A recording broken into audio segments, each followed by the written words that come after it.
Hello friends, Bangla activity চ্যানেলে আপনাদের সবাইকে ওয়েলকাম। পশ্চিমবঙ্গের বকেয়া ডিএ নিয়ে এই মুহূর্তে সবথেকে বড় খবর।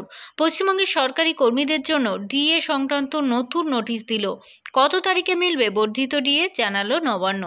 চলুন এ বিষয়ে আমরা বিস্তারিত জেনে নিই। পশ্চিমবঙ্গের সরকারি কর্মীরা মহার্ঘ ভাতার মামলা নিয়ে এখনও চিন্তিত। এই মামলা সুপ্রিম কোর্টে চলছে দিনের পর দিন। নিজেদের হকের জন্য লড়ছেন সরকারি কর্মীরা। বকেয়া ডিএ পাওয়ার জন্য রাজ্য সরকারি কর্মীদের এর লড়াই যেন চট করে থামার নয়। তবে সুপ্রিম কোর্ট রাজ্য সরকারি কর্মীদের স্বার্থে গুরুত্বপূর্ণ নির্দেশ দিয়েছে। কিন্তু এখন যে খবর সামনে আসছে তাতে কিন্তু পশ্চিমবঙ্গের সরকারি কর্মীদের জন্য অতি গুরুত্বপূর্ণ।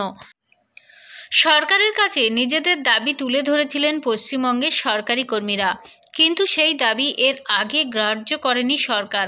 হাইকোর্টেও সরকারি কর্মীদের স্বার্থে নির্দেশ দিয়েছিল, কিন্তু মামলার জল গড়ায় সুপ্রিম কোর্টে। আবার সুপ্রিম কোর্টে সরকারি কর্মীদের দিকেই পাল্লা ভারী করল। 25% ডিএ দেওয়ার নির্দেশ দেওয়া হলো সরকারকে। আর এই পরিস্থিতিতে খুব স্বাভাবিকভাবেই সরকারি কর্মীরা অপেক্ষায় ছিলেন কবে তাদের অ্যাকাউন্টে ডিএর অর্থ আসবে। রাজ্য সরকার জারি করলো নতুন নোটিশ। সুপ্রিম কোর্টে ডিএ মামলার আগামী শুনানি ছিল আগস্ট মাসে, কিন্তু তার আগে নতুন নোটিশ জারি করেছে রাজ্য সরকার। সুপ্রিম কোর্টের বকেয়া মহার্ঘ ভাতা মামলার শুনানির মধ্যে রাজ্য সরকার নয়া বিজ্ঞপ্তি জারি করলো।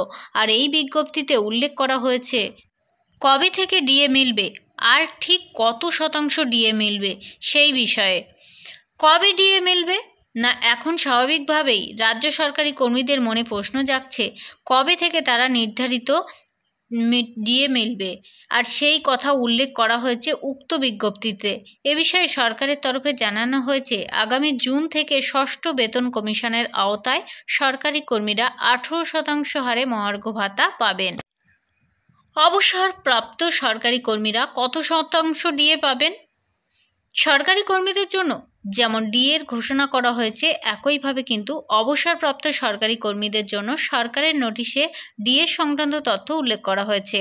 বিজ্ঞপ্তিতে বলা হয়েছে যে 18% হারে ডিএ পাবেন।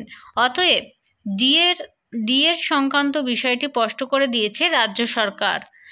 সবশেষে আমরা এইটুকু জানতে পেরেছি, দেশের সুপ্রিম কোর্টে সম্প্রতি যে ডিএ মামলা শুনানি হচ্ছে, রাজ্যের পঞ্চম বেতন কমিশনের আওতায় থাকা বকেয়া ডিএ মহার্ঘ ভাতার মামলা 2016 সাল থেকে বিষয়টি ক্রমাগত আইনি লড়াই চলছে। তবে চলতি বছর অর্থাৎ 2025 সালের জুন মাস থেকে কিন্তু নবান্ন জানিয়েছে যে রাজ্য সরকারি কর্মচারীরা বর্ধিত হারে ডিএ পাবেন। অনেক ধন্যবাদ। পরবর্তী আপডেটের জন্য প্লিজ সঙ্গে থাকবেন।